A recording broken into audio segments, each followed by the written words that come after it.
রাসূলুল্লাহ সাল্লাল্লাহু আলাইহি ওয়াসাল্লাম মান লাযিমাল ইস্তিগফার জাআলাল্লাহু মিন কুল্লি যিকিন মাখরাজা ওয়া মিন কুল্লি হাম্মিন ফারাজা ওয়া রাযাকাহু মিন হাইসু লা ইয়াহতাসিব।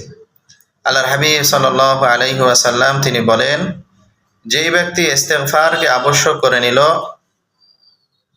আল্লাহ রাব্বুল আলামিন তার সব ধরনের সংকীর্ণতা থেকে উদ্ধারের পথ বের করে দিবেন। সুবহানাল্লাহ।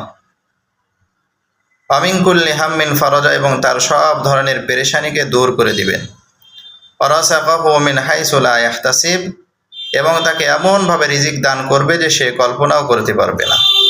এই জন্য যাদের পারিবারিকভাবে অভাব অনটন লেগেই থাকে, অসুস্থতা লেগেই থাকে, আপনি এমন বিপদে পড়েছেন যেখান থেকে উদ্ধারের আর কোনো পথ আপনার খোলা নাই, আপনি ইস্তিগফারকে আবশ্যক করে নেন, ইনশাআল্লাহ আল্লাহ রাব্বুল আলামিন আপনার সব ধরনের চিন্তা, পেরেশানি ও অসুস্থতা দূর করে দিবেন।